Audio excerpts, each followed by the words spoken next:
previas a desarrollar el tema propiamente dicho de la valorización, liquidación y demás.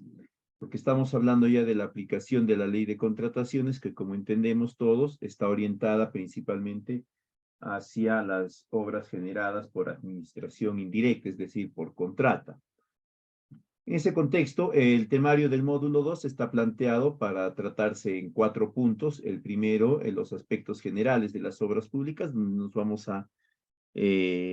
vamos a ver algo relacionado a lo que es las obras públicas por administración directa, bajo qué criterios principales se generan este tipo de ejecuciones. Y de ahí sí ya vamos a empezar a hablar sobre la valorización de proyectos y de obras por administración indirecta. Luego vamos a hablar ya sobre la variación de presupuestos y plazos. Dentro de esto está lo comprendido en ampliaciones, reducciones, adicionales, deductivos, reajustes, etcétera, ¿no? Y por último vamos a ver ya la liquidación de obras, que tiene sus particularidades, tiene una orientación claramente establecida ya en nuestro marco normativo también, ¿no? Vamos a centrarnos en lo que es la liquidación de obras, en este caso por administración indirecta, por contrata, ¿no? Porque hay otros tipos también de liquidaciones, que en este caso las vamos a comentar nada más, pero no las vamos a ver a detalle, porque no es parte medular, digamos, del tema vinculado a la ley de contrataciones. Entonces, cuando hablamos de obra pública, ¿no? Siempre nos vamos a referir a un conjunto de acciones orientadas a desarrollar infraestructura, ¿ya? Que va a ser promovida o va a ser definida por el propio Estado. Es este Estado el que va, más que promoverlo, va a realizar un conjunto de acciones que garanticen que esta infraestructura pueda materializarse, es decir, pueda generarse. Ahora, estas estructuras pueden comprender, o esta infraestructura puede comprender diferentes edificaciones, ¿no? Edificios, estructuras, terrenos, carreteras, puentes, excavaciones, bocatomas, canales. Es amplio cuando ya se habla de obra pública, pero lo que tenemos que también tener claro acá es que la obra pública, ¿ya? Va a ser parte del esfuerzo del Estado por generar un servicio a favor de la población.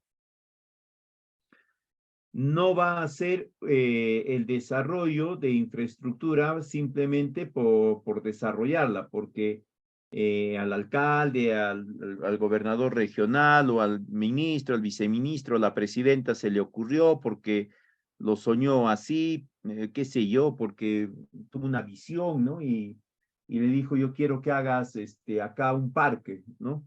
Sino que ese parque, esa carretera, ese edificio va a generar la prestación de un servicio. En ese sentido, también es importante recordar que la obra pública, la infraestructura, no va a bastar para la prestación del servicio, va a tener que estar complementada por el equipamiento y por las capacidades, es decir, por los profesionales que van a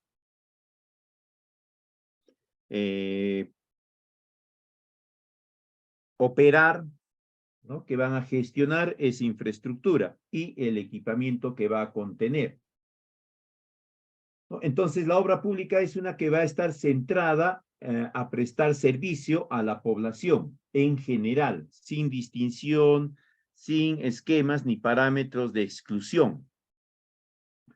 ¿Qué actividades están relacionadas a la obra pública, es decir, a la generación de infraestructura?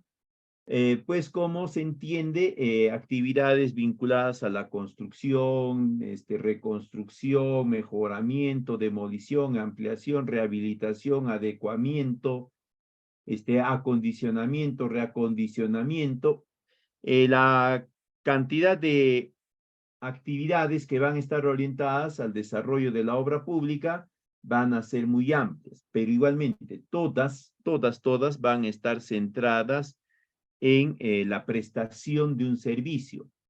Ninguna va a ejecutarse, o en el todo caso, el marco normativo, incluso con las últimas precisiones, ¿no? Considera que todas tienen que ejecutarse para brindar un servicio. Si alguna, por X razón, ¿no? Por una situación dolosa, por una situación irregular, no contemplada o no considerada, no atendida oportunamente por alguno de los responsables de la gestión del proyecto, de la obra, no está orientada a la prestación de un servicio, o si parte de los recursos que comprende esta obra pública se han destinado a otro fin que no sea la prestación del servicio, van a iniciarse procesos de control, ¿no? Y de fiscalización orientados ya a identificar niveles de responsabilidad y otros temas más. Entonces, eso es importante tener presente cuando hablamos de obra pública.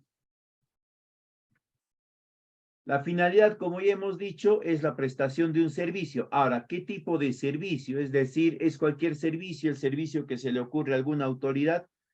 No, es un servicio que está relacionado a una brecha. Es decir, las entidades sectoriales han identificado qué servicios son más demandados o qué necesidades de acceso a servicios son las que la población está demandando más, tanto a nivel nacional como a nivel subnacional, ¿no? En este caso, para el periodo 2019-2038, está todavía en ciernes, en verificación, una nueva distribución, una nueva priorización de brechas. Anteriormente, ¿no? Todavía se tenía la priorización, todavía está vigente, pero la priorización de brechas orientadas al saneamiento, luego venía salud, después venía educación, cuarto lugar era todo lo relacionado a transportes, vías de comunicación, etcétera. Y de ahí recién venía todo lo relacionado a agricultura.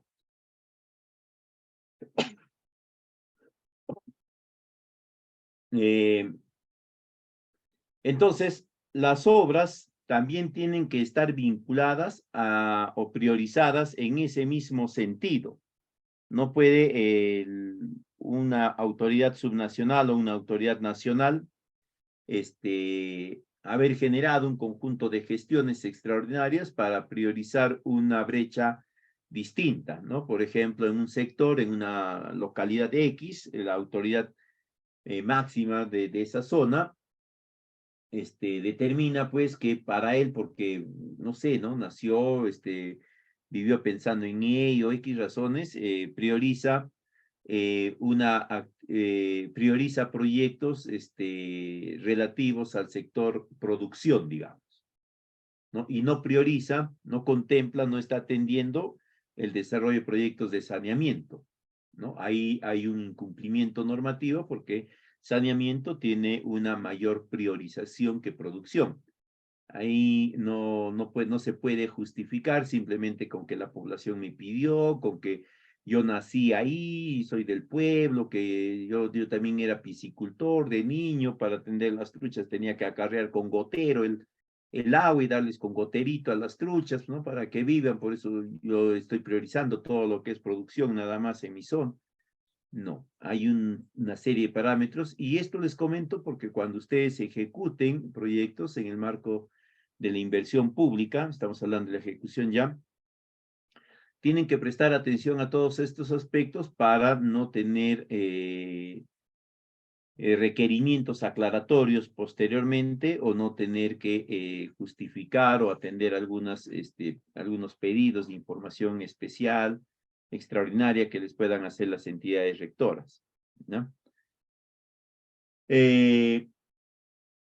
Ahora, para que una obra pública se pueda generar, se pueda materializar, va a formar parte siempre de un proyecto, ¿ya? Es un proyecto de inversión pública. Uno de los componentes de este proyecto va a ser la obra. Parte de esta misma obra va a ser el equipamiento y de todas formas va a quedar como parte del proyecto ya el proceso de conocimientos o de capacidades, que lo puede desarrollar la misma entidad, otro prestador del servicio, o en algunos casos también les encargan a los contratistas, ¿no? Depende ya de los esquemas particulares con los que se esté generando el proyecto y el cómo se esté planteando el desarrollo del mismo. Indistinto a ello, ya la obra pública siempre va a estar imbuida dentro de un instrumento mayor denominado proyecto de inversión pública. En la práctica lo que sucede, porque principalmente consideramos que el proyecto de inversión pública es la obra pública, porque la obra viene a ser el componente que demanda mayores recursos, ¿no? Aproximadamente demanda pues entre el 70 o un poco más de porcentaje del presupuesto y de los recursos. Por eso es que se percibe principalmente que lo que se está desarrollando es obra pública, cuando en la práctica se viene desarrollando inversión pública para la prestación de servicios.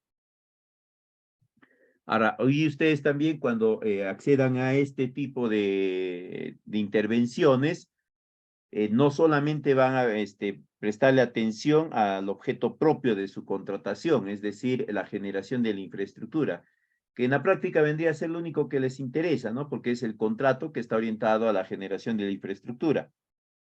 Pero, como ustedes saben, hay una responsabilidad ulterior a la culminación de la obra, ¿no? Y después de culminada la obra, yo voy a responder por ella y que funcione y que esté operativa, ¿no? Íntegra, al menos en el periodo de funcionamiento establecido, que por lo general está en el rango de los 10 años, a menos que sean carreteras, puentes, bocatomas, cosas así, que pueden tener algo más de tiempo.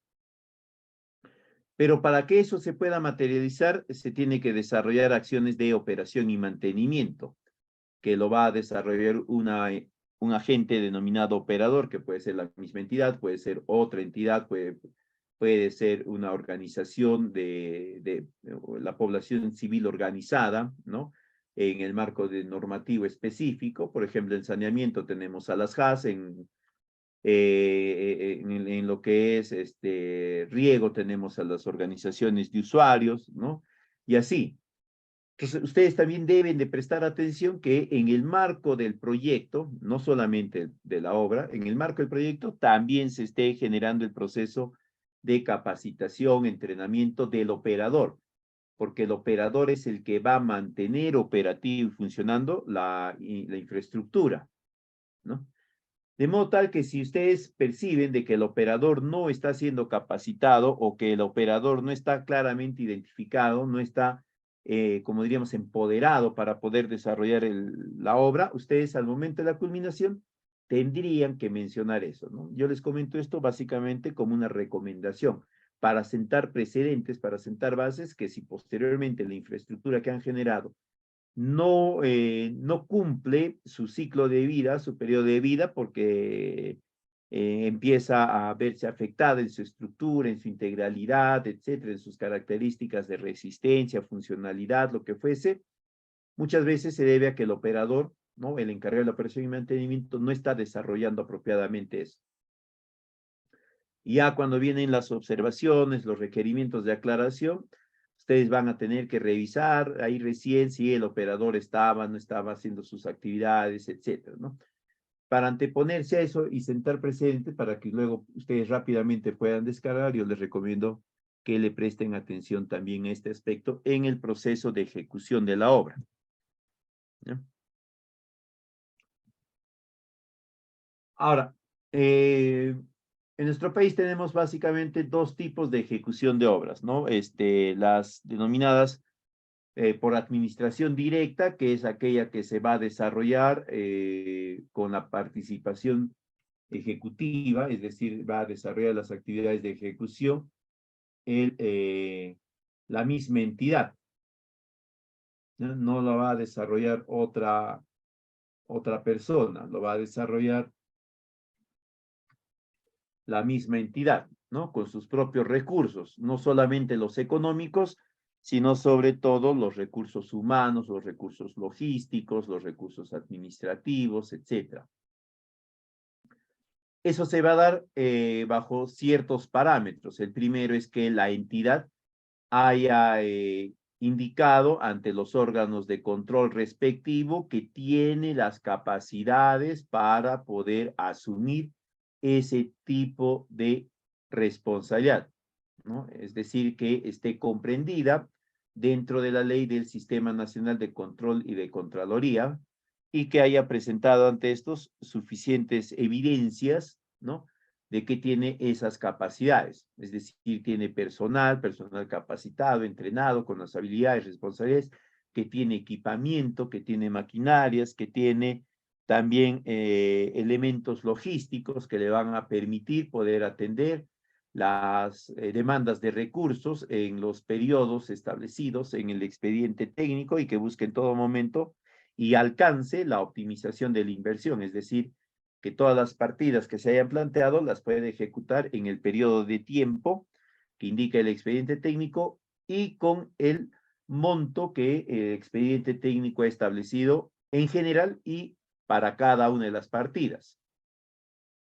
Además de ello, para que la entidad pueda asumir esta administración directa, tiene que demostrar que si la entidad lo ejecuta, va a haber una o va a tener un costo parecido o en todo caso inferior a que lo ejecutase un tercero, es decir, por vía indirecta, ¿ya? Entonces hay estos supuestos que la entidad tiene que demostrar en primera instancia y se va a allanar al Sistema Nacional de Control. La otra modalidad es la administración directa. Este es cuando la entidad analiza su situación, sus capacidades y determina que no está en el marco de expectativa mínima de poder asumir exitosamente esta responsabilidad de la ejecución financiera de un proyecto, de una obra. Por lo tanto, le traslada la responsabilidad de esa ejecución, ¿no? Y del alcance de las metas y de los objetivos a un tercero que se va a denominar contratista. Este contratista tiene que estar, tiene que cumplir toda una serie de marcos normativos, son varios, no es solamente que esté registrado ante OCE, sino tiene que considerar otros instrumentos normativos transsectoriales, ¿no? Por ejemplo, los de seguridad y salud en el trabajo, los de impacto ambiental, y otros más que tiene que cumplir para que pueda reunir los requisitos que el Estado le exige y poder asumir la gestión de patrimonio y de bienes del Estado, porque esa es en la práctica lo que el contratista va a hacer. El contratista no va a asumir solamente una responsabilidad de generar la obra, ¿ya? Hay veces tenemos esa idea, ¿no? Tenemos la idea de que el contratista lo único que hace es asumir la responsabilidad de que tiene que ejecutar la obra y que tiene que ejecutarla como dice el expediente. Eso es una lectura y una comprensión bastante superficial de lo que en la práctica y de fondo implica la administración indirecta. Esto implica de que el Estado a este contratista, ¿no? A través del cumplimiento de marcos normativos transsectoriales, sectoriales, etcétera, el Estado le está confiando patrimonio, ¿no? El terreno donde va a generar la infraestructura es patrimonio del Estado. El recurso que va a discurrir en el caso de proyectos de riego, de saneamiento, el recurso agua que va a discurrir por esta estructura que él va a generar es patrimonio del Estado. Eso una vez gastado, una vez utilizado, nadie le va a devolver al Estado. Y el Estado le está confiando a este contratista ese patrimonio. Y además le está confiando también sus recursos, en este caso económicos, para empezar, ¿no? Y es por eso que el Estado luego al contratista le va a exigir una serie de cumplimientos y una serie de atenciones de carácter normativo, técnico, administrativo, bajo los cuales va a ir verificando que este contratista efectivamente está gestionando el patrimonio, los recursos apropiadamente. Y también es bajo este supuesto que el Estado genera los procesos de selección, ¿no? Porque el Estado lo que busca es que entre los distintos postores que se presenten, ¿no? Se pueda elegir aquel que reúne las características de mayor idoneidad posible. Entonces, vamos viendo ahí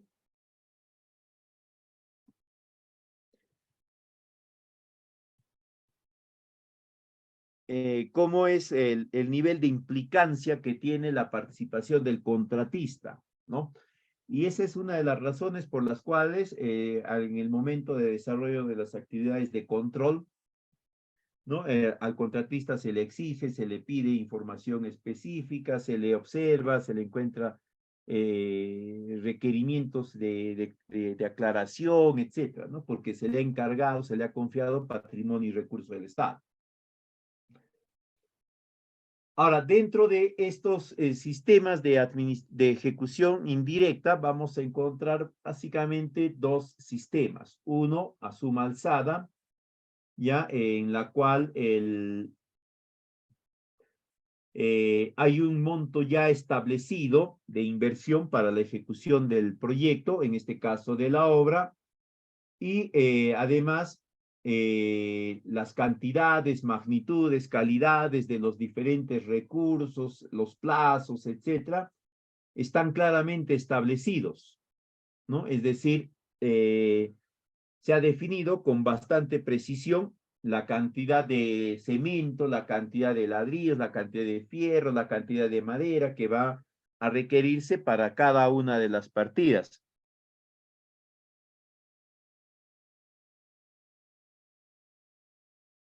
Y esto por lo general se lleva adelante en obras que son generadas o que son de fácil definición de estas magnitudes, ¿no? Construcciones, edificaciones principalmente. La otra modalidad es de precios unitarios.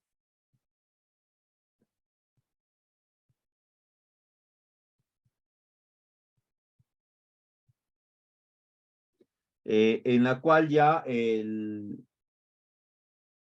tipo específico de obra pública que se va a requerir no permite tener una idea clara o no permite definir con exactitud las cantidades o las magnitudes de los recursos que se van a requerir, ¿no?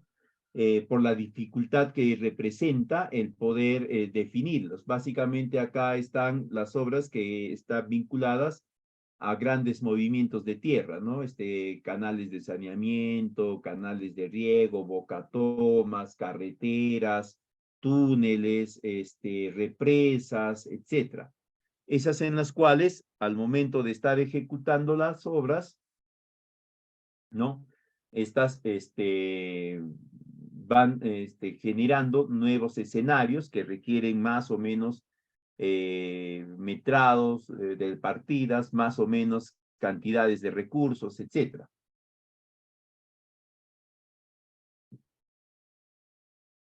Otro aspecto que se debe de considerar es el tiempo para el inicio del plazo de ejecución. Al momento de iniciar la ejecución de una obra, ¿no? Esta se va a desarrollar bajo parámetros contractuales, es decir, bajo la firma de contratos. En el contrato se va a indicar cuál es el plazo que se tiene para la ejecución de esas actividades, de esas partidas que se está encargando. Y vamos a tener ahí principalmente dos supuestos, ¿no? El primer supuesto va a ser que el plazo corre desde la designación del supervisor. Esto es obligatorio, esto es insoslayable. No se va a poder iniciar la ejecución de un proyecto si la supervisión no está designada, y la supervisión puede estar designada a través de un supervisor o a través de un inspector, ¿ya?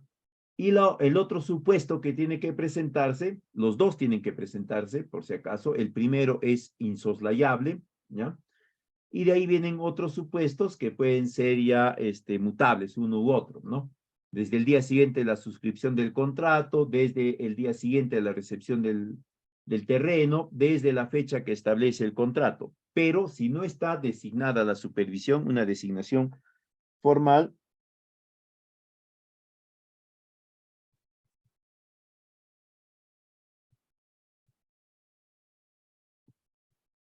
eh,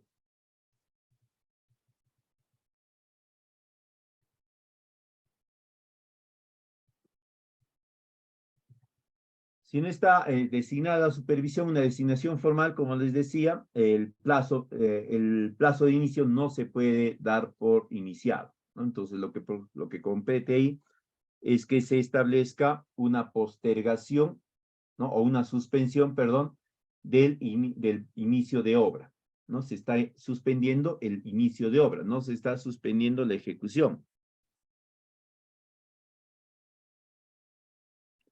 ¿ya? Entonces, eso hay que tener en cuenta.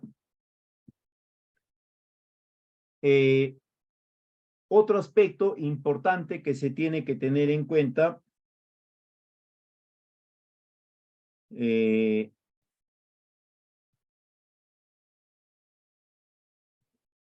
es el proceso, digamos, recomendable, o el proceso ya estandarizado, definido para las modificaciones del expediente técnico, ¿no? Principalmente las modificaciones posteriores al inicio, es decir, ya en la ejecución propiamente dicha.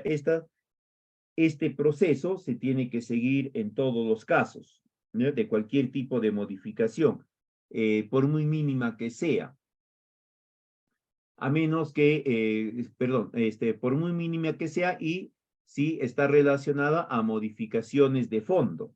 Si son de forma, no es necesario esto, ¿no? Se supera rápidamente. En este tipo de modificaciones de forma o de fondo, ¿no? El residente va a presentar al contratista y al mismo tiempo a la supervisión un informe técnico indicando la necesidad o la observación que ha encontrado. Pero según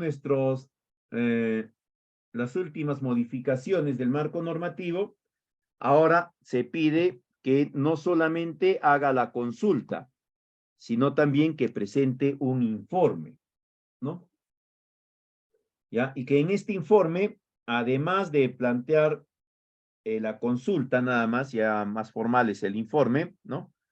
Eh, También exponga una propuesta de solución, porque se entiende que el contratista ha asumido la responsabilidad de la ejecución basada en experiencia, ¿no? Y basada en esta misma experiencia, él tiene ciertas capacidades de poder afrontar y superar algunas situaciones especiales que se vayan presentando y que le motiven o que le generen algunas necesidades de adecuación, ¿no? Para poder alcanzar el objetivo y las metas del proyecto, de la obra.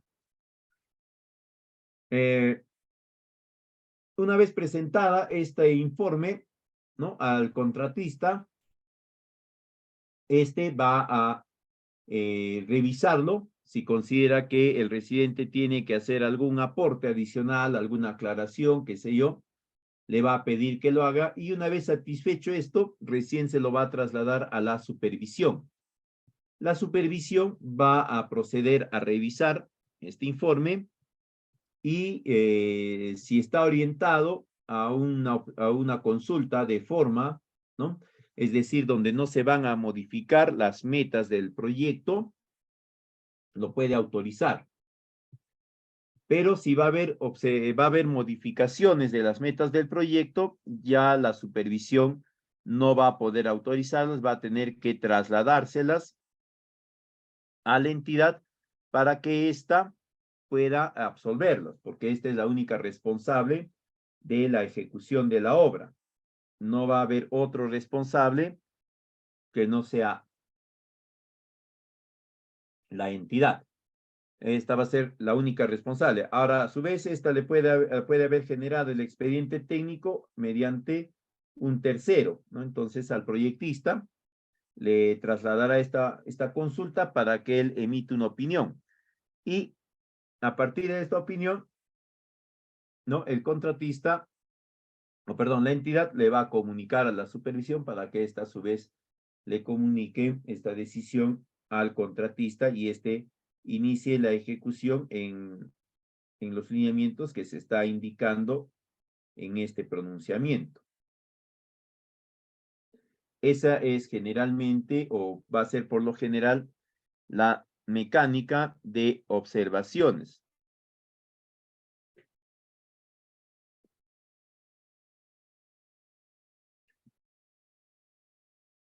Otro elemento fundamental para las valorizaciones, las modificaciones en plazos y en presupuestos y la liquidación también va a ser el cuaderno de obra, que como sabemos a la fecha, desde 2020 ya es obligatorio el uso del cuaderno digital para todas las obras de administración indirecta, ¿no? Y ya la entidad ha habilitado totalmente los mecanismos apropiados que permiten que se pueda conducir bajo esta modalidad o bajo este instrumento.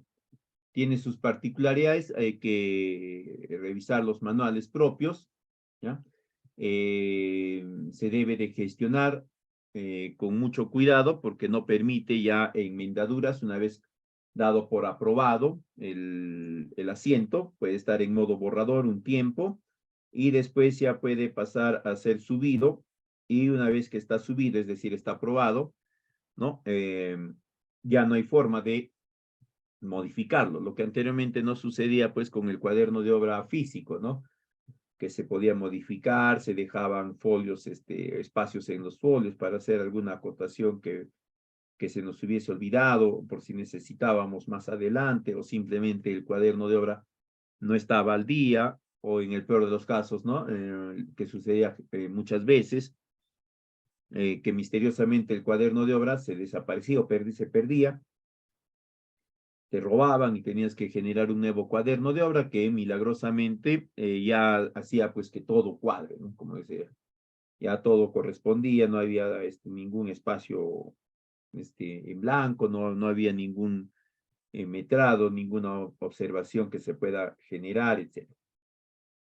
Entonces, a través de este instrumento, ahora se puede controlar mejor, ¿no? Porque este instrumento, como es digital, incluso recoge información georreferenciada del punto de acceso. Entonces, puede ser que el residente o el supervisor diga que estaba en la obra al momento de llenar el cuaderno de obra, ¿no? Y a través de la georreferenciación salga pues que estaba en Miraflores, ¿no? Entonces, es uno de los mecanismos que las entidades estatales han encontrado para generar mejores procesos de control, principalmente por una serie de irresponsabilidades, digamos, ¿no? En este cuaderno de obra, en este instrumento que va a ser la columna vertebral de todo el sustento técnico, normativo, técnico, administrativo, ¿no? Se va a ir incorporando información relevante de los avances que se tiene en la ejecución. Estamos hablando ya de administración directa nada más. ¿Ya? O de administración directa.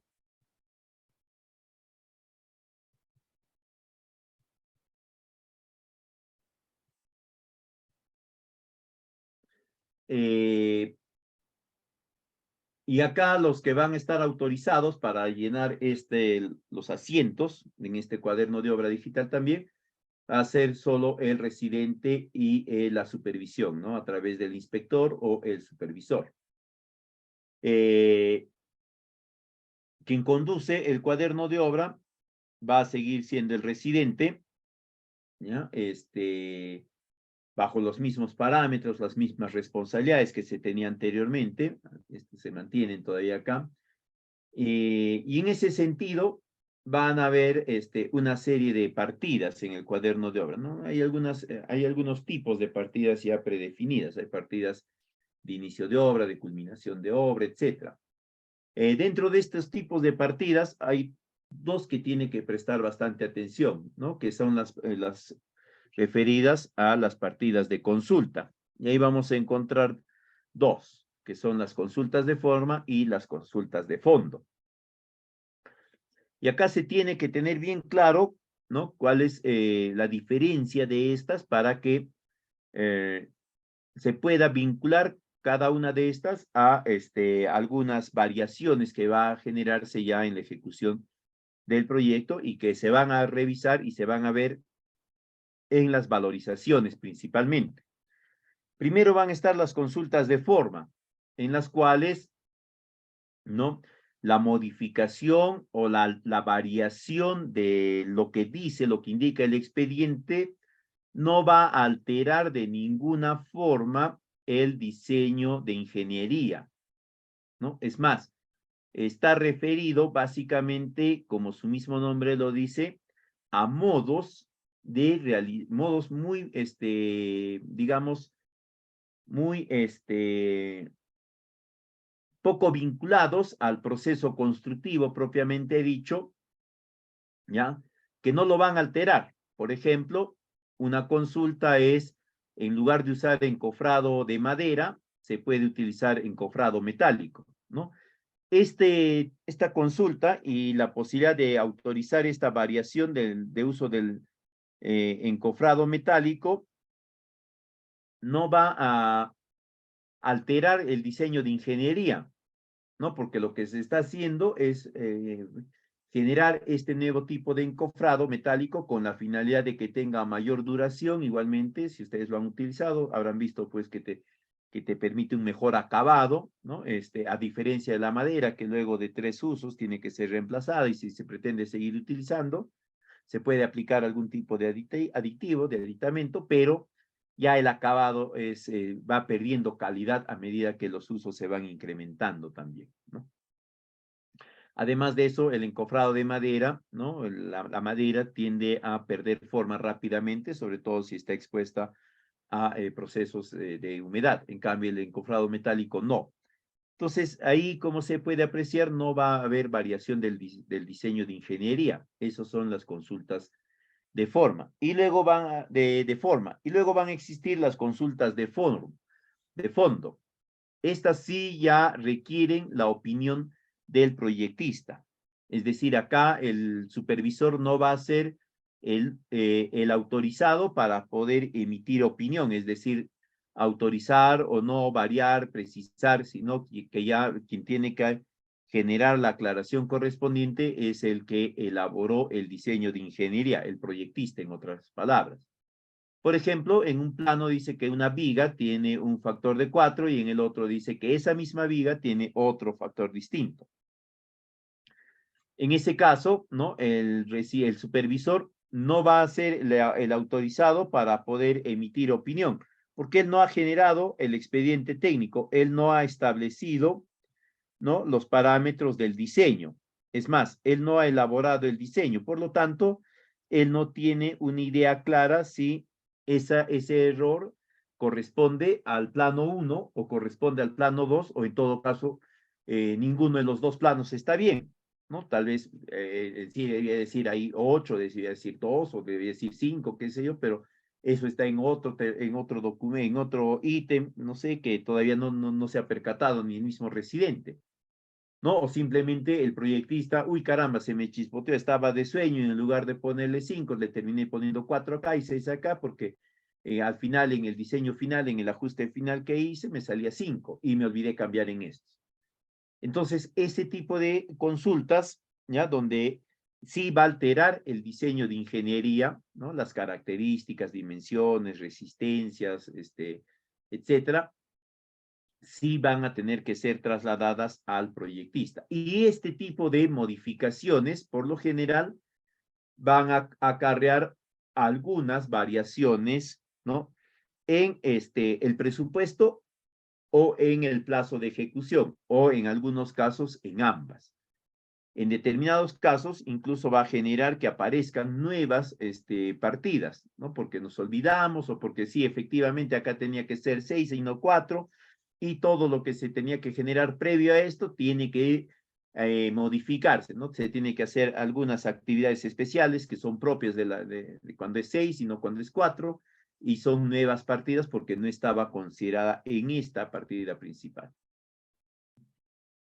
Entonces, bajo esos parámetros es que se genera la valorización. La valorización no viene a ser otra cosa que la cuantificación de las partidas, ¿ya? O de la cantidad de cada una de las partidas que se ha ejecutado en los diferentes periodos de informe. Por lo tanto, cada valorización va a ir reportando los avances, ¿no? Es decir, los metrados que se está avanzando de cada una de las partidas que correspondía ejecutar en ese plazo según la propuesta del expediente técnico o de las modificaciones que se haya podido hacer sobre el mismo.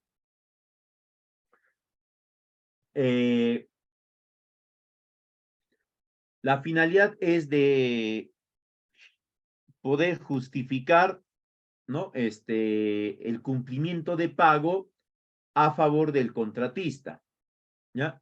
Y este cumplimiento de pago, que debe de ser reconocido por la entidad, tiene que estar ajustado o alineado con la propuesta planteada en el expediente técnico o las modificaciones, porque esta propuesta del expediente técnico, estas cantidades de metrados que se tenía que ir avanzando periodo tras periodo, y que se tenía que reportar, es el que va a permitir que el proyecto se pueda ejecutar en el plazo establecido.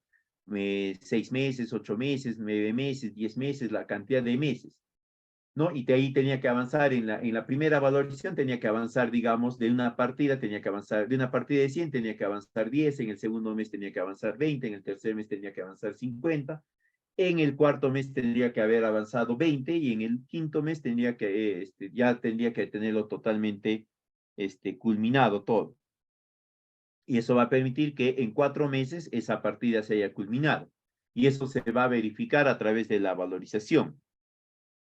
Entonces, la finalidad no es solamente que se pueda generar los instrumentos que verifiquen el monto que se tiene que reconocer al contratista, sino va a generar el instrumento que permite a los entes de control verificar si se está cumpliendo los plazos, no solamente el plazo general, sino los plazos parciales.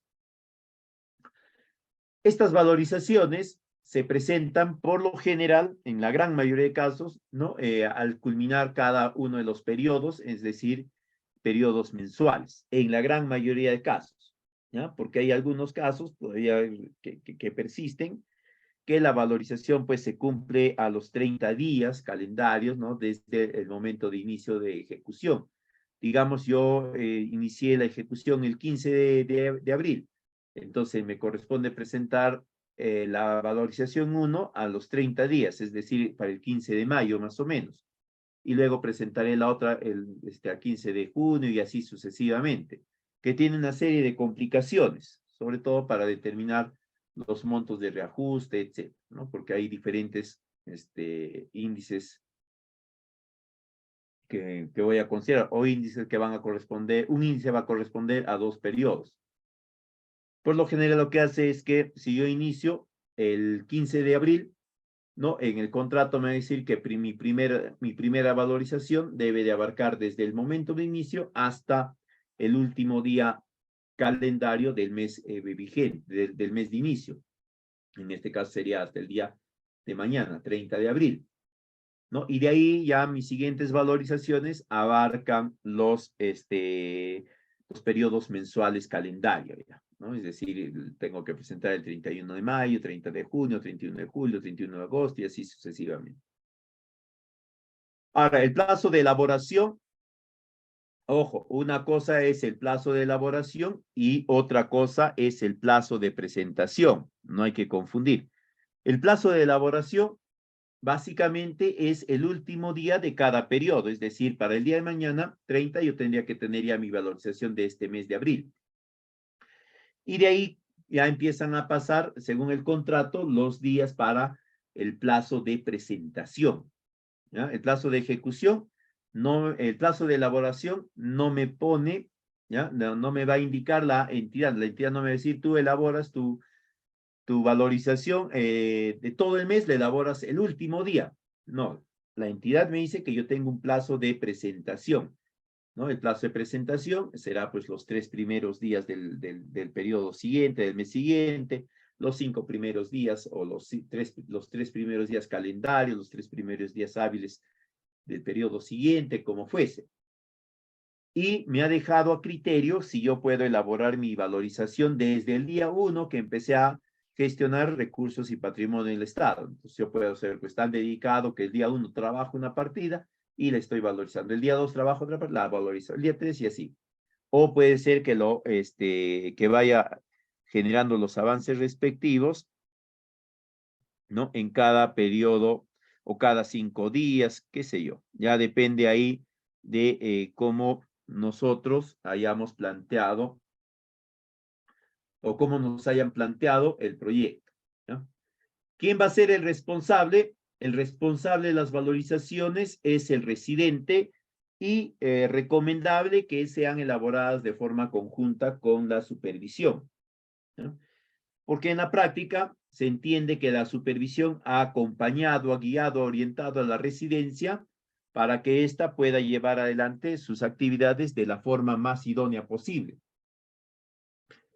El supervisor en la práctica desarrolla sobre la residencia un conjunto de acciones de orientación y de guía, ¿ya? El supervisor no tiene o la supervisión no tiene una función fiscalizadora, es decir, no le deja al residente que haga las cosas como quiere para luego encontrarle los errores, sino que lo va orientando.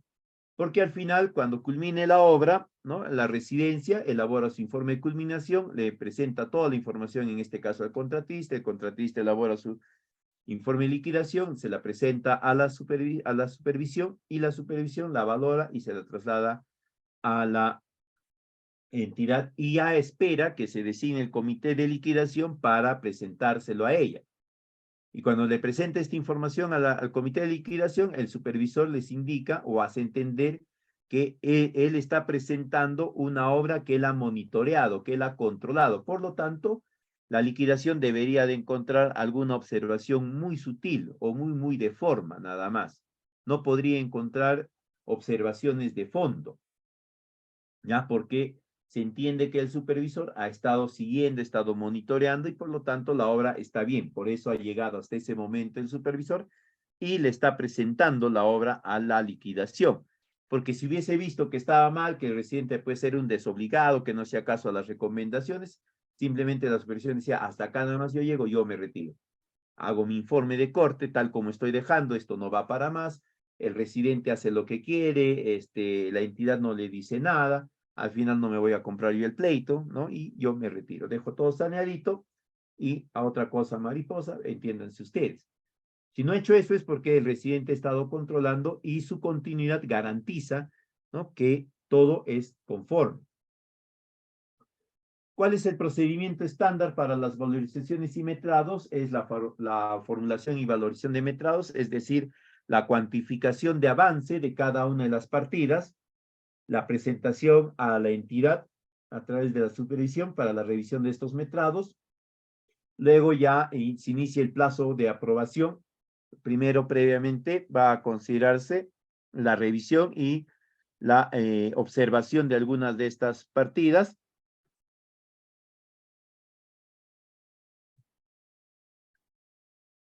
¿No? Luego están las valoraciones por periodo diferencial y por último el reconocimiento de intereses si es que hubiese retrasos en el cumplimiento de estas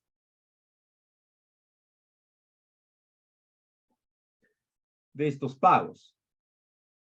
Y acá vamos a encontrar dos tipos de valorizaciones, uno a precios unitarios y otro a suma alzada. Son los más frecuentes en todo caso, ¿ya? La diferencia principal entre uno y otro es que en el de precios unitarios nos vamos a manejar en función al precio unitario ofertado por cada una de las partidas, por cada uno de los metrados de cada una de las partidas. En cambio, en suma alzada hay un valor de referencia, es decir, hay un monto total que nosotros hemos pactado con la entidad y que hemos dicho que va a ser el referente, es decir, más allá de eso, no nos van a reconocer. Y corresponde al total de partidas o al total de metrados que se haya ejecutado, indistintamente si es más o menos metrado, ¿no? Digamos que el contrato original decía de una partida 357 metrados y en suma alzada yo he terminado haciendo 380. La entidad no me va a decir, ah, qué pena, mira, habían 380 y ahora son 300, y eran 357, en la práctica sí 380 y toma, te devuelvo. No. La entidad va a decir, bueno, sucedió, tal vez pasó algo, tal vez tú hiciste mal algo, no lo sé, pero yo te pago solo por los 357. En cambio, en precios unitarios, yo he pactado el precio unitario de cada metrado. Entonces ahí sí he pactado que por cada metrado de una partida de 357 metrados iba a cobrar, qué sé yo, 1.000 soles, ¿no? Yo reporto 100 metrados en una valoración, me reconocen eso. Si en un momento ya supero los 350 metrados y llego a los 380 metrados, me reconocerán los 23 adicionales o los 27 adicionales que corresponden. No me van a hacer objeción. Esa es la diferencia principal entre uno y el otro.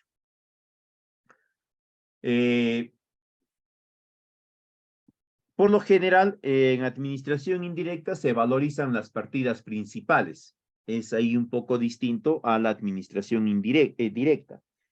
En administración directa ya se valorizan todas las partidas, ya toditas. En cambio, en administración indirecta, solo las partidas principales o aquellas que el contratista y la entidad convienen en que son las más relevantes, ¿no? Es decir, las que van a permitir que se genere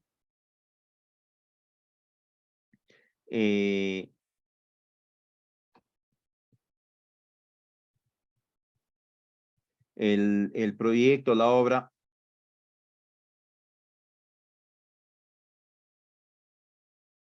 apropiadamente.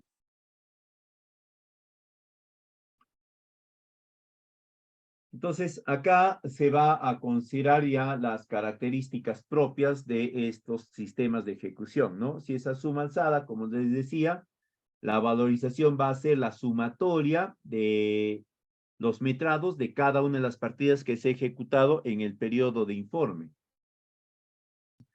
Voy a hacer la sumatoria de cada partida, ¿no? De cada partida voy a obtener su valorización parcial multiplicando el metrado que he ejecutado, es decir, el metrado que he desarrollado, multiplicando por el precio unitario del valor referencial de esa partida, más los gastos generales del valor referencial, más la utilidad del valor referencial multiplicado por el factor de relación y con el correspondiente IGB, ¿no? Entonces, de cada una voy a ir obteniendo este valor, ¿no? Esto en la práctica, de cada partida voy a ir obteniendo estos montos, ¿no? Va a ser la sumatoria, perdón, acá, ¿dónde está mi lápiz? Acá.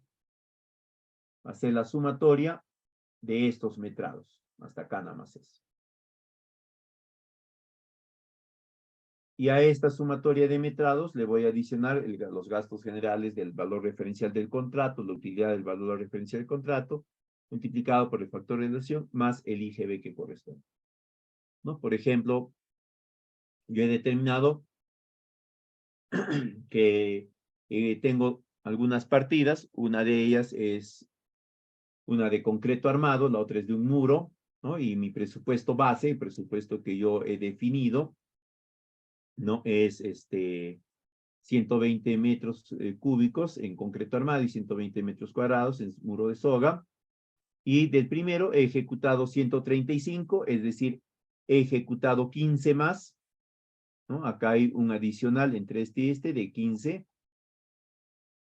y entre este de menos 10. Acá he tenido menos metrados de lo que había previsto. Pero indistinto a ello, yo voy a valorizar por el monto que he planteado en el presupuesto base, es decir, este monto.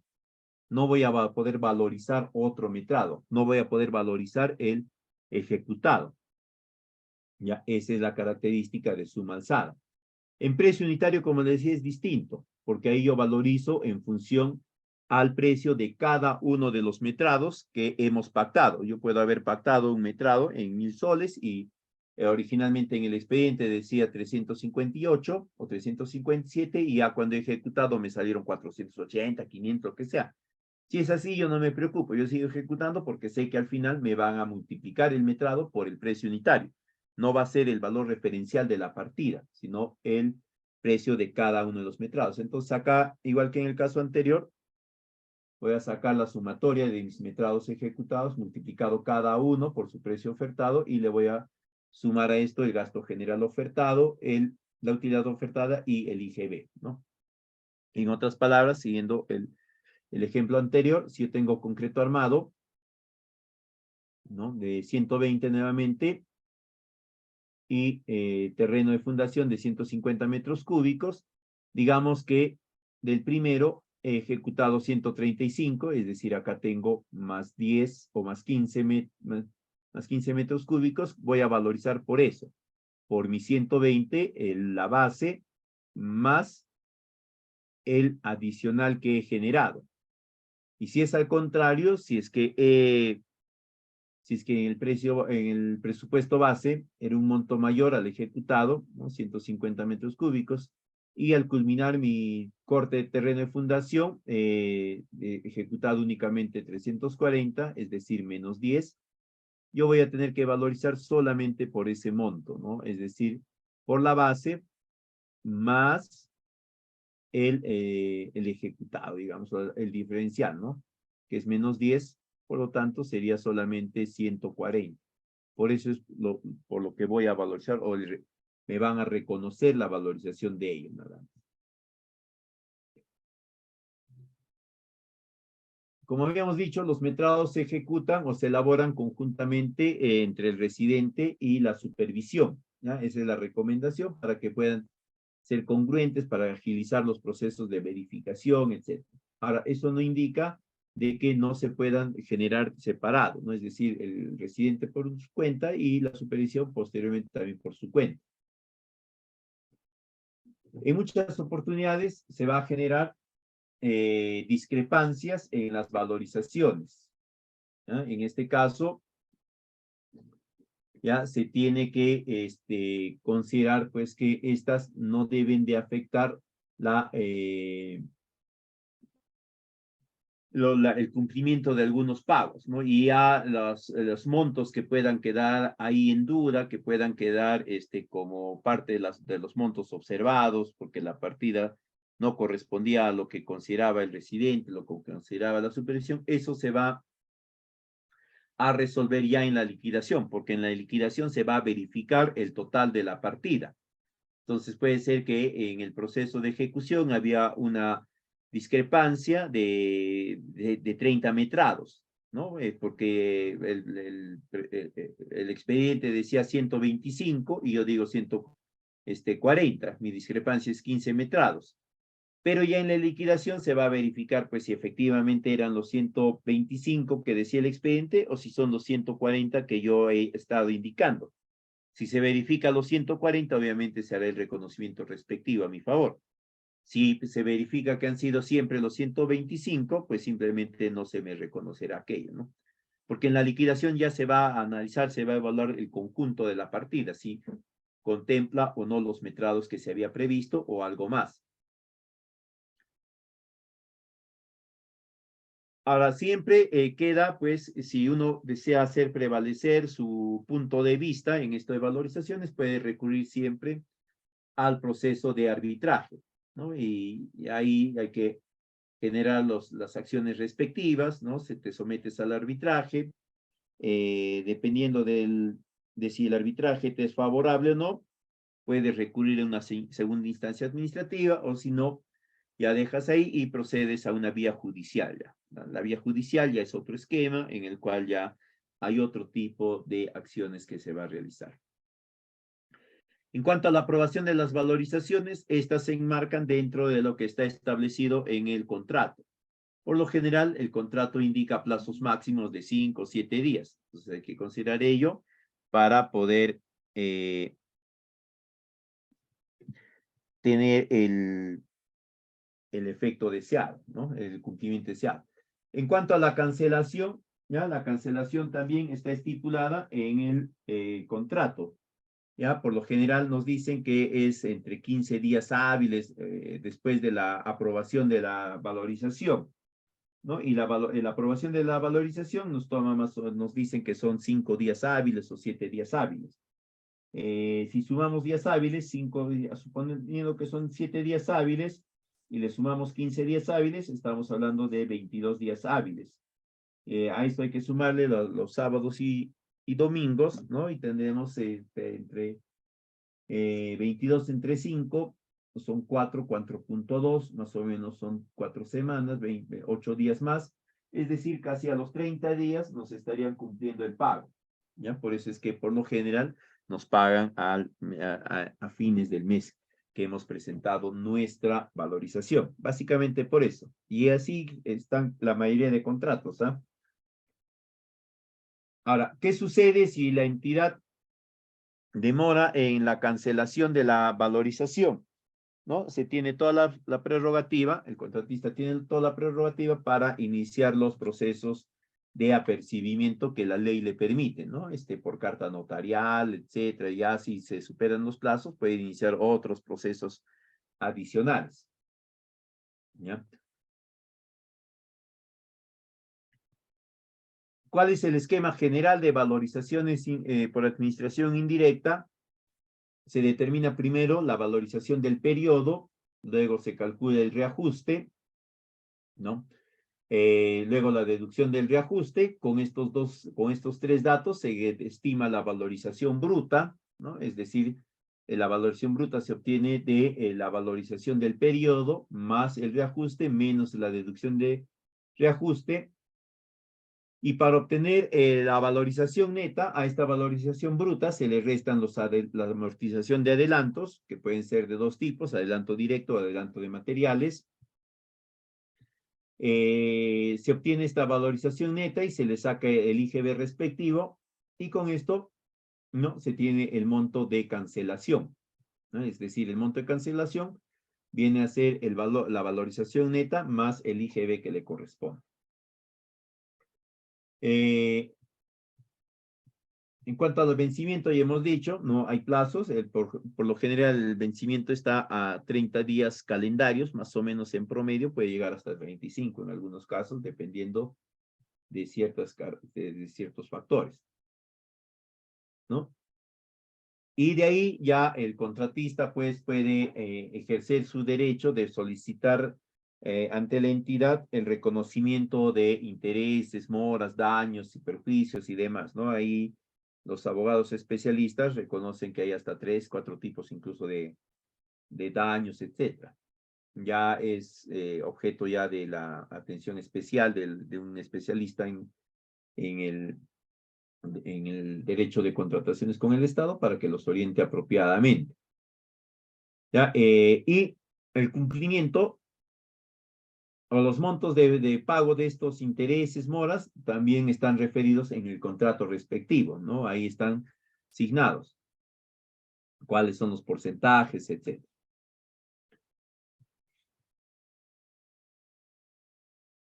Para poder determinar estos intereses, ¿no? Generados por el incumplimiento de la entidad, también nuestro marco normativo ha establecido ya algunos procedimientos. El factor de interés va a ser igual al factor acumulado, la tasa de interés legal, ¿no? Del último día de pago de la valorización, dividido entre el factor acumulado de la tasa de interés legal del último día en que debió de pagarse. Y esto restado de 1. ¿No? Para eso hay que recurrir a la SBS, ¿no? O revisar el peruano para tomar conocimiento del factor acumulado de la tasa de interés legal. Con esto se obtiene el reajuste de la valorización, ¿no? Este reajuste de valorización nos va a permitir a nosotros determinar cuál es el monto especial de dinero que se tiene que reconocer a partir de la variación de los precios debido al incremento de los mismos, ¿no? Por X razones. Para obtener este reajuste, se tiene que calcular el coeficiente K de la fórmula polinómica, ¿no? Es decir, se vuelve a correr la fórmula polinómica y se va a obtener un valor de reajuste. Pero para correr nuevamente esta fórmula polinómica, se van a tener que utilizar los índices unificados de precio de la construcción que van a ser comunicados por las entidades correspondientes, el INEI, entre los primeros 7 días calendario del mes, ¿no? Entonces, si yo voy a presentar, por ejemplo, mi valorización del mes de abril, ¿no? Y lo tengo que hacer entre los primeros 5 días del mes de mayo, tendré que estar a la expectativa, uno, de que el INEI publique en esos 5 días o en los 3 primeros días estos índices, ¿no? Para poder correr la fórmula con la polinómica con esos índices. Y si no, lo que generalmente sucede es que la entidad les va a recomendar que corran la polinómica con los índices del mes anterior, es decir, con los índices del mes de marzo.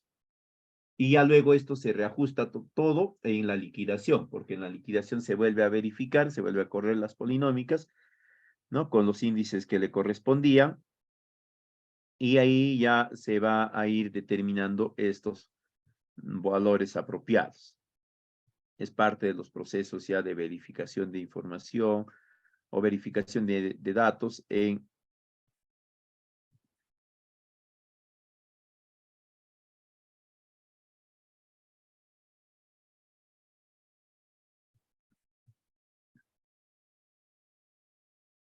eh, entonces, una vez estimado este factor de reajuste, ya podemos definir nosotros nuestro reintegro a la valorización, ¿no? Para esto, al factor de reajuste le vamos a quitar la unidad, le vamos a restar de 1 y lo vamos a multiplicar por la valorización y vamos a obtener nuestro reintegro.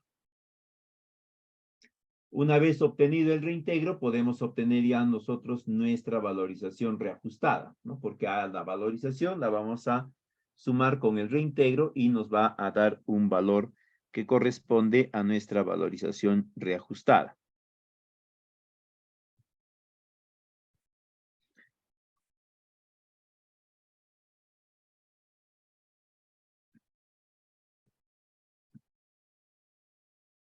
La fórmula polinómica, entonces, como hemos visto, nos va a permitir ir definiendo los coeficientes de reajuste periodo tras periodo y en función a ello, ¿no? Poder estimar los precios reales o acercarnos a los precios reales y la variación que ha tenido con respecto a lo planteado en el expediente técnico, ¿no?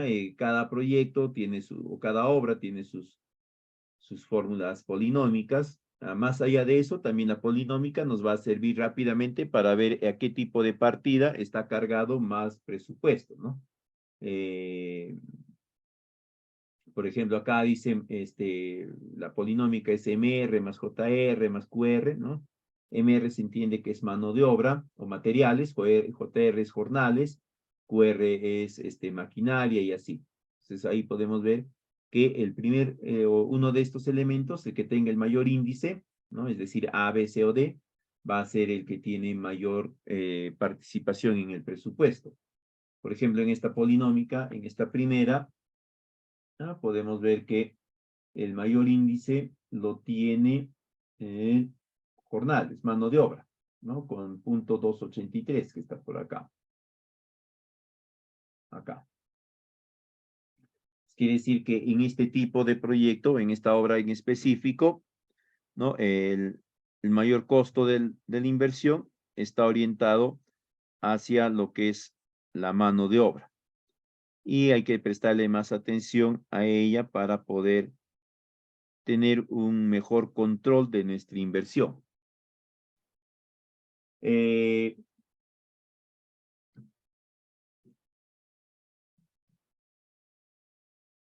Un aspecto importante va a ser siempre el adelanto directo, ¿no? Según nuestro marco normativo, hay un tope de 10% de adelanto directo que puede solicitar un contratista para poder generar el proceso de adquisición de bienes, de insumos, de recursos para ejecutar la obra.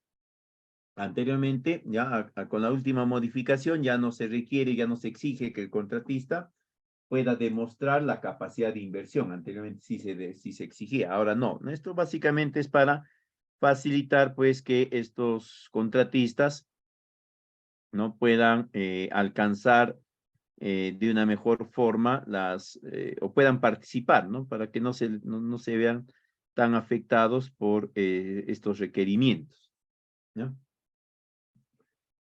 Si se solicita, generalmente se hace así, ¿no? Se solicita el adelanto directo. En cada una de las valorizaciones se tiene que ir considerando también la amortización del adelanto. Este porcentaje de amortización es uno que se va a acordar entre la entidad y el contratista. No está definido, ¿no? Se entiende que debe de ser un valor de descuento que se tiene que cumplir en el periodo de ejecución de la obra. Es decir, si tu obra es de 8 meses, ¿no? En ese periodo de 8 meses tendrías que cumplir con reponer todo el adelanto que has solicitado. Pero por lo general se transa y se acuerda un periodo inferior, ¿no? 4 meses. También, dicho sea de paso, generalmente el monto que se acuerda es la mitad del plazo de ejecución, ¿no? Esto porque se entiende ya que en ese periodo de tiempo, el contratista va a haber hecho, como se dice, caja suficiente para poder afrontar todo el esquema de gastos. Se va a determinar la deducción por adelanto directo, ¿no? Del reajuste que no corresponde, ¿ya? Para esto se va a multiplicar el monto de adelanto directo por la valorización del mes. Esta se va a dividir entre el producto del monto de contrato original multiplicado por el coeficiente de reajuste del mes de pago de adelanto. Y todo esto se va a multiplicar ya por el coeficiente de reajuste restado del coeficiente de reajuste del mes de adelanto directo.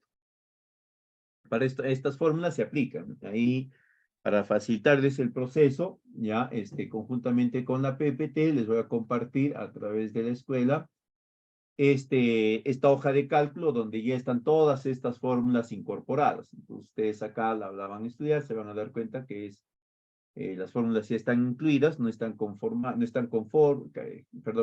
contraseña, ni están bloqueadas, y les va a permitir determinar esto, la amortización de adelanto de materiales, por ejemplo. Este es solamente de materiales. Igualito está la amortización de adelanto directo, ¿no? Acá le dan clic, hay una serie de hojas que están ocultas. Acá está pagos de valorizaciones, metrados, adelantos directos, etcétera, ¿no? ¿Ya? Entonces ya ustedes lo van a ir viendo y lo revisan.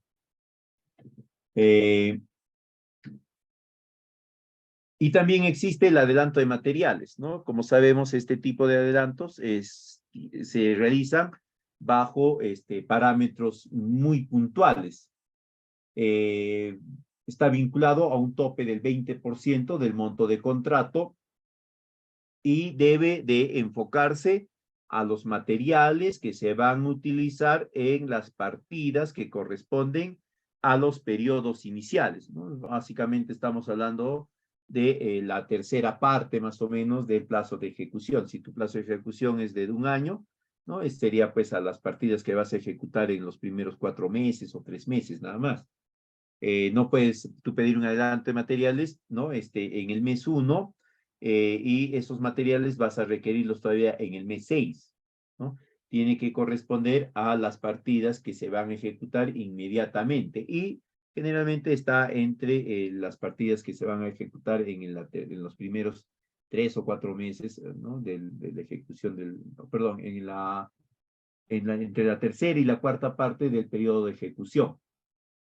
Y no debe exceder nunca el 20%. Y además hay otra condicionante, que en las valorizaciones se tiene que evidenciar que efectivamente se han ejecutado partidas donde están incorporados estos materiales para los cuales se ha solicitado el adelanto.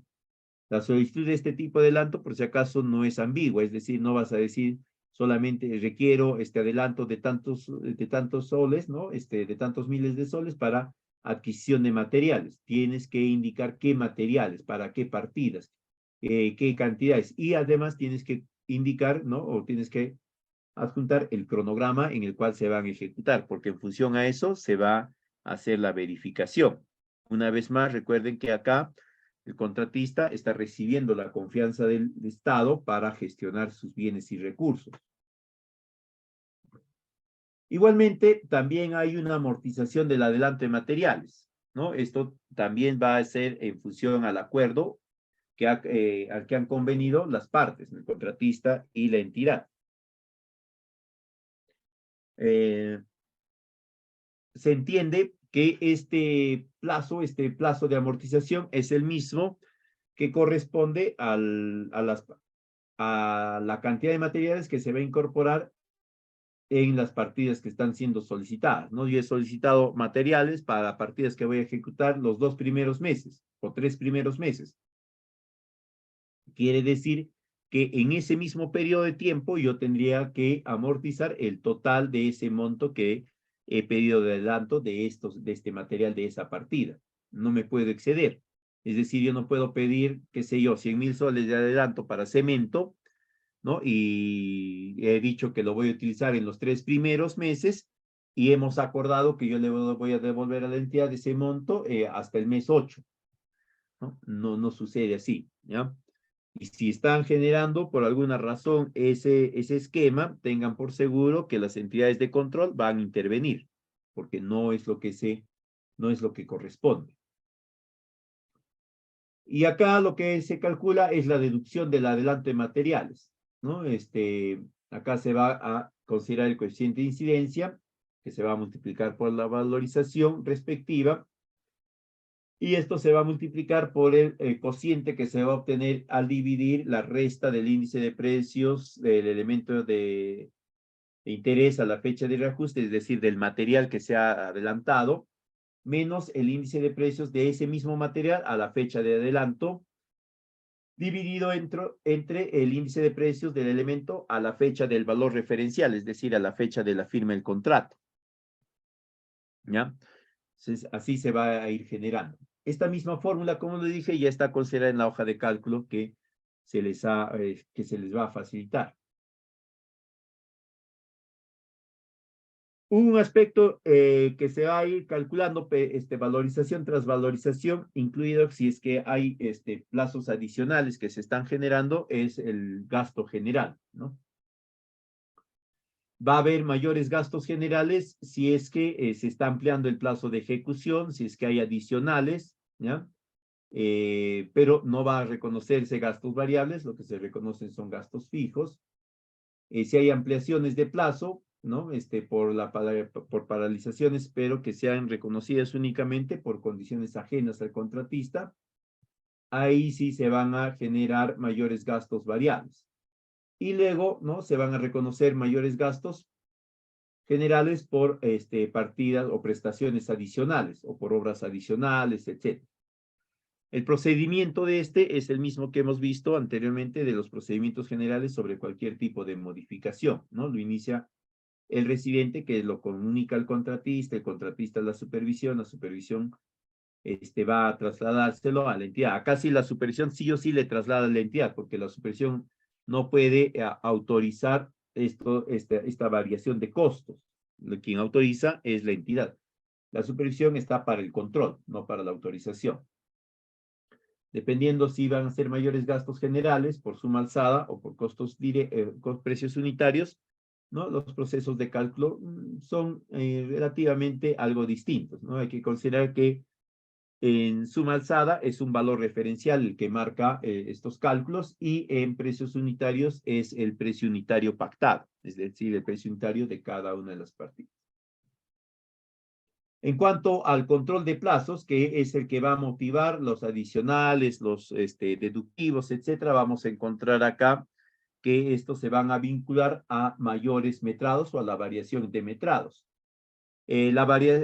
Cuando se presentan los mayores metrados, generalmente no se va a requerir mayores plazos, ¿no? Porque lo único que se está planteando en mayores metrados es que de una misma partida, sin alterar el diseño de ingeniería, es decir, las características técnicas, las dimensiones, etcétera, se está requiriendo alguna cantidad mayor de esos metrados. Por ejemplo, ¿no? En una obra donde se está laminando un piso, en el expediente dice que es 50 metros, pero ya al momento de ejecución se encuentra que son 60 metros.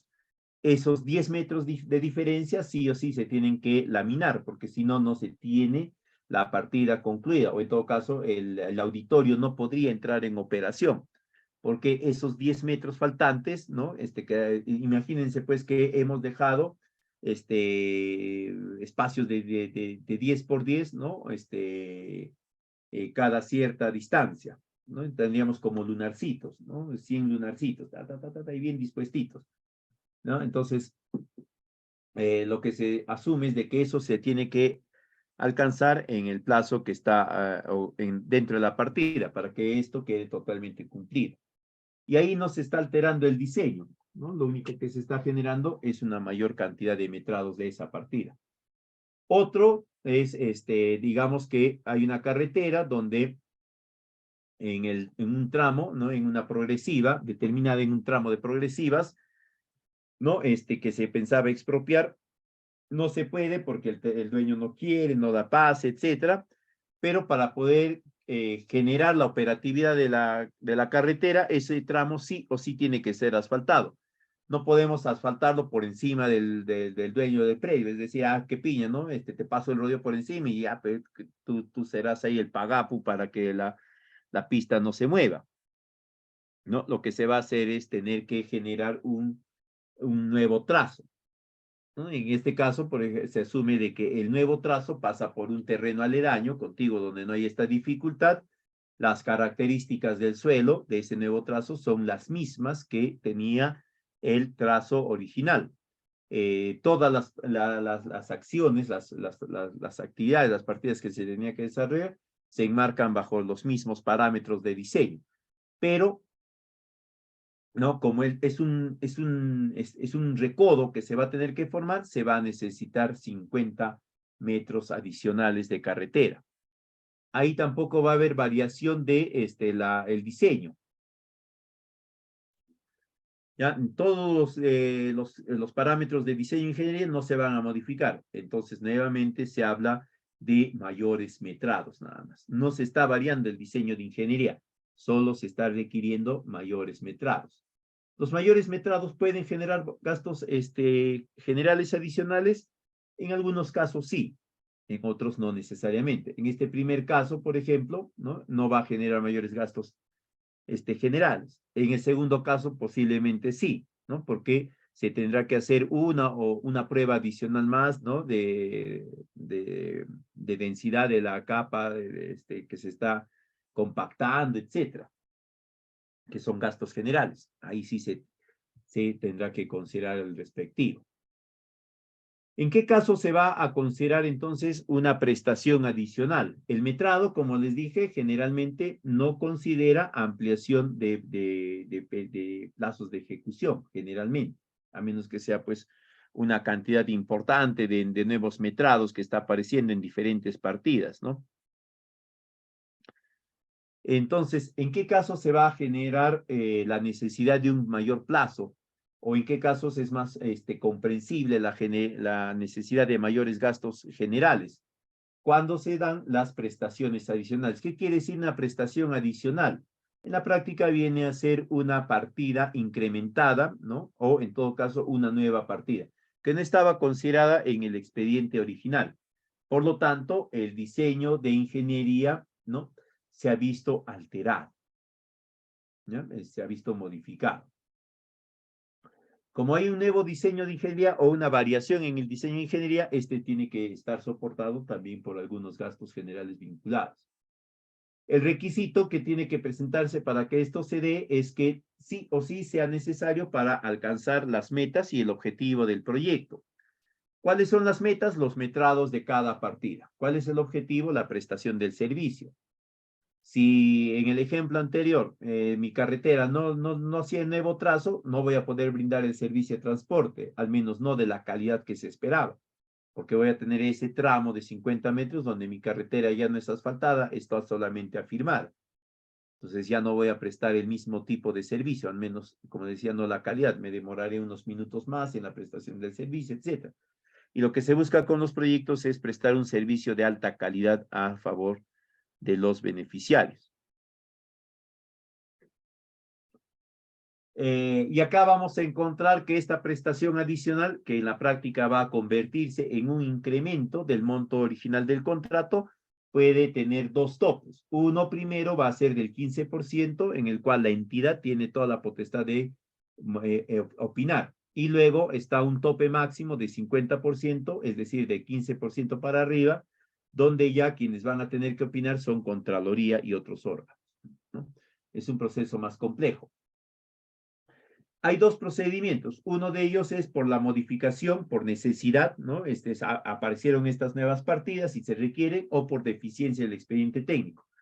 Se omitieron partidas, ¿no? Intencionalmente, por desconocimiento, lo que fuese, ¿no? O al proyectista se le escapó, pues no lo sé, ¿no? Y se requieren esas partidas ahora para culminar el proyecto. Entonces, ahí, como se dan cuenta, estas necesidades, ¿no? No responden a la responsabilidad del residente, es decir, no se está requiriendo estas prestaciones adicionales porque el residente no controló bien el proceso de elaboración del concreto y se terminó perdiendo, qué sé yo, 20 metros cúbicos de concreto y ahora se necesita nuevamente para poder poner, o no controló bien el proceso de impermeabilización y el concreto que se echó se está levantando, o no se colocó bien la geomembrana y la geomembrana que se colocó se ha levantado, se tiene que volver a colocar, por lo tanto se requiere nuevamente la misma partida, qué sé yo. Esos causales no tienen que estar de responsabilidad de la residencia. Y en ese caso se solicita, ¿no? La autorización o la aprobación de la prestación adicional, es decir, del mayor desembolso, justificando que es necesario para alcanzar el objetivo del contrato, del proyecto. La entidad tiene que opinar, pero acreditando la disposición presupuestal, es decir, no solamente la entidad decir, sí, está bien, ya hazlo y luego vemos de dónde sacamos, sino tiene que decirle, está bien, se va a hacer y se va a hacer bajo este esquema porque se ha gestionado o se tiene la disponibilidad presupuestal que corresponde. Ya emite el acto resolutivo, ¿ya? El titular del pliego, para que esta modificación, esta prestación adicional, estos adicionales, como se conoce generalmente, se puedan llevar adelante. Si no hay la autorización mediante acto resolutivo, no se puede generar. Y además, esto tiene que estar trasladado a los contratos originales, al contrato del contratista en primera instancia, al contrato del residente en segunda instancia y al contrato de la supervisión. Ya tiene que ser a los tres contratos, porque cada uno está vinculado a un plazo de ejecución contractual original. Y como acá ya se está generando, ¿no?, una variación del presupuesto, y en muchos casos también del plazo, se tiene que trasladar esto también a sus respectivos contratos. Además de ello, recuerden pues que se le había contratado al residente o al contratista, se le había contratado para ejecutar la partida A en función a 50 metrados. Ahora es la partida A en función a 80 metrados. Esos 30 metrados adicionales tienen que formar parte de una adenda. Entonces, vamos a encontrar que hay adicionales por montos inferiores al 15%, ¿no? El proceso ya lo hemos visto, es el mismo, la residencia inicia, comunica al contratista, al residente, a la supervisión a la entidad, opina. Pero vamos a encontrar acá dos situaciones. Una es cuando el monto de adicional es inferior al 15%. En ese caso, el marco normativo permite que la entidad, ¿no?, sea quien lo pueda aprobar, ¿no? Es en referencia al monto del contrato. Igualmente, no se olviden, se tiene que justificar a partir de externalidades fuera del control de la residencia, ¿no? La residencia no podía hacer nada para evitar, no sabía, no tenía forma de saber, ¿ya? Y la otra situación es cuando el monto es superior al 15%, pero nunca puede superar el 50%. Si supera el 50%, el proyecto va a ser intervenido, porque ya se entiende que la concepción técnica, ¿no? Y todo el proceso de definición de los componentes que iban a solucionar el problema para la prestación del servicio tienen fallas sumamente graves, ¿no? Por eso se ha incorporado, se ha generado ya un incremento superior al 50%. Cuando sucede este incremento en el rango de 15 a 50%, la entidad responsable de la aprobación ya es Contraloría, ¿no? Para eso, el contratista, el residente, el contratista, la supervisión, la entidad y el proyectista también le trasladan toda la información a Contraloría para que ésta haga todos los procesos de verificación, revisión. Contraloría se hace fiscalización, por si acaso, la supervisión no, Contraloría sí. Desarrolla sus actividades de fiscalización para identificar responsabilidades, porque acá, quieran o no quieran, va a haber responsabilidades de deficiencia. Por eso es que está llegándose a este monto, ¿no? Y de ahí va a, dependiendo de ciertas particularidades, va a recomendar algunas modificaciones, algunas variaciones, aprobaciones, etcétera, y va a recomendar también nuevas formas de desarrollo de la ejecución. Y el otro procedimiento es cuando es de carácter de emergencia, es decir, se ha suscitado un evento extraordinario fuera del control, fuera del conocimiento, la prospección de todos los participantes y se requiere inmediatamente la generación de estas prestaciones. Por ejemplo, la pandemia, un desastre natural, un terremoto, una inundación, lo que fuese, ¿no? Y en ese caso, ya quienes van a opinar son los entes de control, Contraloría y OCE, que en un plazo máximo de 15 días tienen que autorizar, porque escapa ya la responsabilidad de la entidad misma. Esto se va a comunicar también a la Comisión de Presupuesto, al MEF, para que ellos tengan conocimiento y procedan a hacer o autorizar los desembolsos, las transferencias, desembolsos respectivos, porque es una situación de emergencia. Ante esta situación de emergencia, ya quien opina son los entes rectores, los entes sectoriales. Se hace nuevamente la modificación del contrato mediante adendas y se procede a la ejecución. En ambos casos, tanto en el procedimiento 1 como en el procedimiento 2, el contratista, ante adicionales, tiene que ampliar su garantía de fiel cumplimiento, porque la garantía era en función a un porcentaje, generalmente el 10% del monto de contrato, ¿no? Si, digamos, yo he contratado por 2 millones y he presentado mi garantía por el 10%, 200,000, y de pronto aparecen nuevas prestaciones que son por el 10%, digamos, 200,000 soles, ¿no? Entonces, mi nuevo presupuesto de ejecución ya no es 2 millones, es 2,200,000. Y el 10% de ese nuevo monto es 220,000. Me estaría quedando 20,000 en saldo para poder justificar. Entonces, ahí el contratista tiene dos opciones. Uno, presenta su carta fianza ampliada, ¿no? Por 20,000 soles más, o retira la carta de fianza original y presente una nueva por el total, ¿ya? Este tipo de adicionales por emergencia, ¿ya?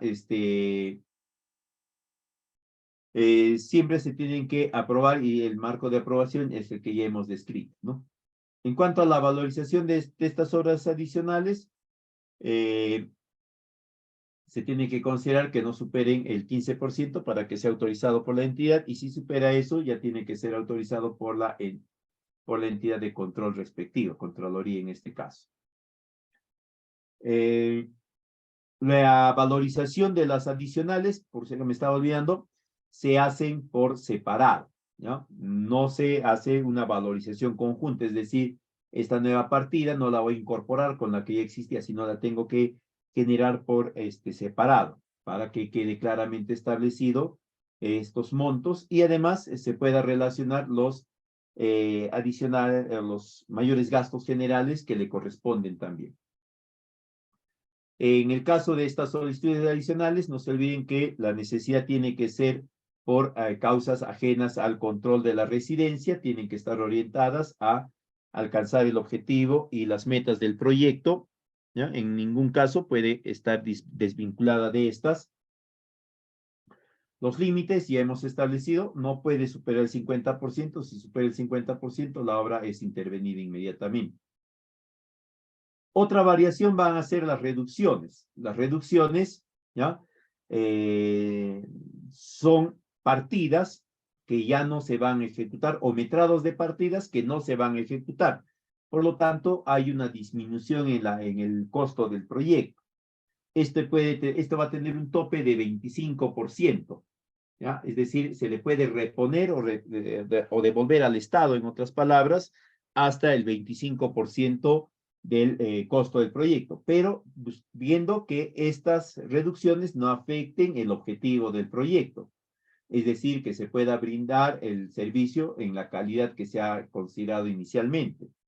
Si supera el 25%, simplemente la obra también es intervenida. Y luego tenemos los deductivos. Reducción y deductivos son diferentes. Reducción es partidas que no se van a ejecutar y montos de dinero que no se van a volver a incorporar en el proyecto, se van a devolver. El deductivo es distinto. El deductivo es una partida y es un monto de dinero que va a dejar de ser ejecutado y que va a ser convertido en partidas o metrados adicionales en el mismo proyecto y por el mismo monto. Es decir, yo deduzco 153.320 soles, ese mismo monto tiene que corresponder para un adicional. Se denominan por lo general deductivo y adicional vinculante. Y sus límites son los mismos del adicional, ¿no? Es decir, puede ser hasta un 15%, que es autorizado por la entidad, y hasta un 50% donde Contraloría es la que autoriza. El proceso de autorización es el mismo, ¿no? Y de ahí tenemos la necesidad de ampliación de plazo. Esta necesidad de ampliación de plazo tiene que obedecer netamente a, al cumplimiento del objetivo y de las metas del proyecto o de la obra. Y solamente puede ser justificado cuando responde a externalidades ajenas a la responsabilidad del residente, ¿no? Paros, tomas de la obra, pandemias, desastres naturales, incumplimientos sostenidos y prolongados de la entidad, ¿no? En el pago. Por ejemplo, yo he tenido la oportunidad de trabajar en una obra donde nos retrasaron el pago 6 meses. Entonces, obviamente, ahí se tenía que paralizar la obra porque no había de dónde sacar dinero para el pago del personal. Ahí la residencia no tiene responsabilidad porque yo no voy a poner de la mía para que el proyecto avance, ¿no? Le corresponde a la entidad responder por el cumplimiento de las partidas ya generadas. El procedimiento es, esto no corresponde acá, el procedimiento de ampliación de plazo es similar al que se ha estado comentando de las modificaciones, ¿no? Igualmente, el residente informa la necesidad de esto, lo tiene que hacer oportunamente. Se estima que debe de ser con 30 días de anticipación, ¿no? Porque el residente presenta su cronograma propuesto o su propuesta de cronograma el primer día del periodo de ejecución. Y ahí pues ya nosotros queda claro, ¿no? Que si yo presento mi plan de actividades del mes, ya sé que en el mes no la hago, ¿no? No cumplo no voy a culminar con todas las partidas, por lo tanto ya tengo que ir presentando también mi requerimiento de ampliación de plazo, ¿no? Correctamente justificado, indicando que se han generado todos los esfuerzos necesarios para poder cumplir el plazo, que se han generado los cronogramas acelerados y todo lo demás, y que pese a ello no se ha podido alcanzar el plazo respectivo, ¿no? Esto de acá es lo que corresponde, ¿no? Entonces ahí la entidad va a valorar toda la información que tiene a la mano y dependiendo de si considera que me corresponde el plazo solicitado, me lo autoriza. Y si no, me indicará el plazo que ellos consideran que me corresponde. Y eso tiene que estar trasladado al contrato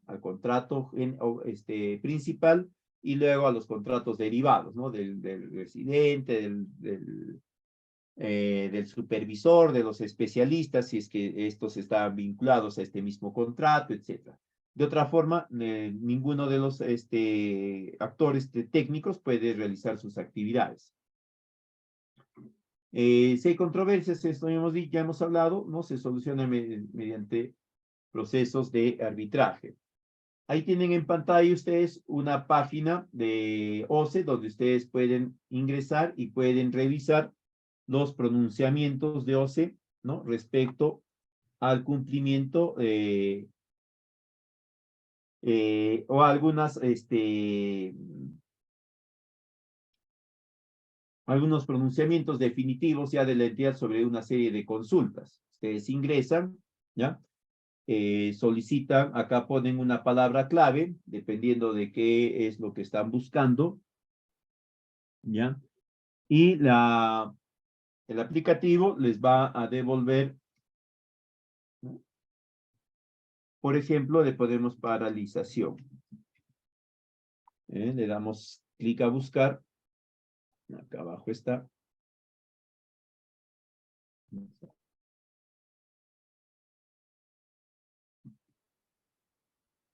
Le damos clic a buscar.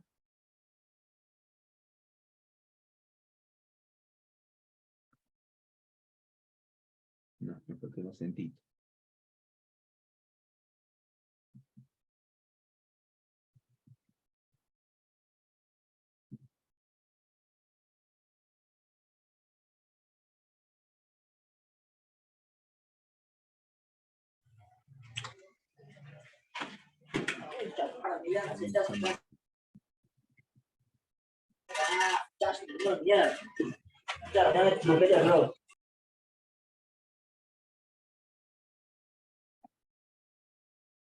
¿Dónde está el botón de pan?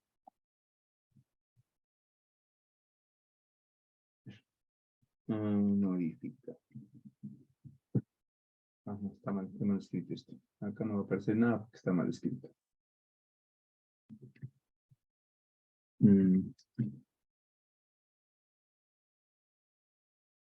Ahí está, modificación. ¿Ya? Y ya ustedes ahí ingresan ahí, les va a dar este link que dice generar archivo, o descargar archivo, le dan clic ahí, les va a salir esta otra ventanita.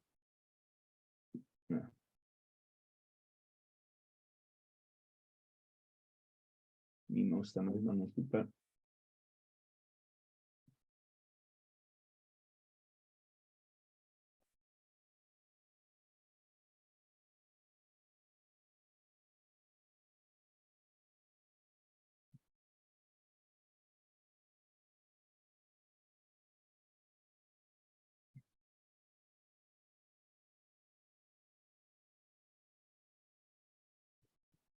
No está mal. Le dan clic ahí y van a proceder a descargar el archivo.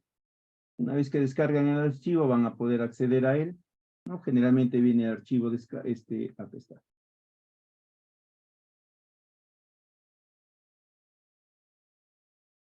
Ahí está, ¿ven? Descargar pronunciamiento y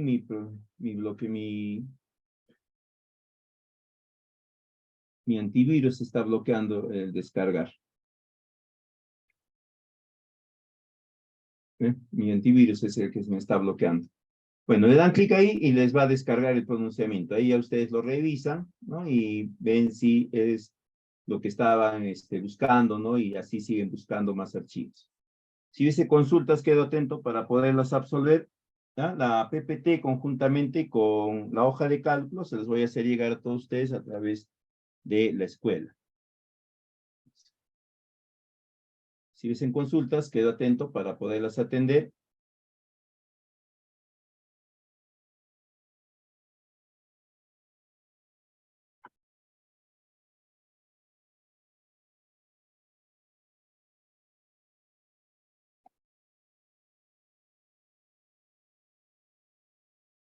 Bien, si no hay consultas, muchísimas gracias por la atención prestada.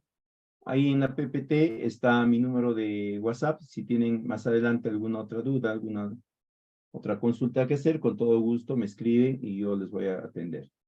Sería todo de mi parte en esta oportunidad. Muchísimas gracias. Muy buenas tardes con todos. Permiso.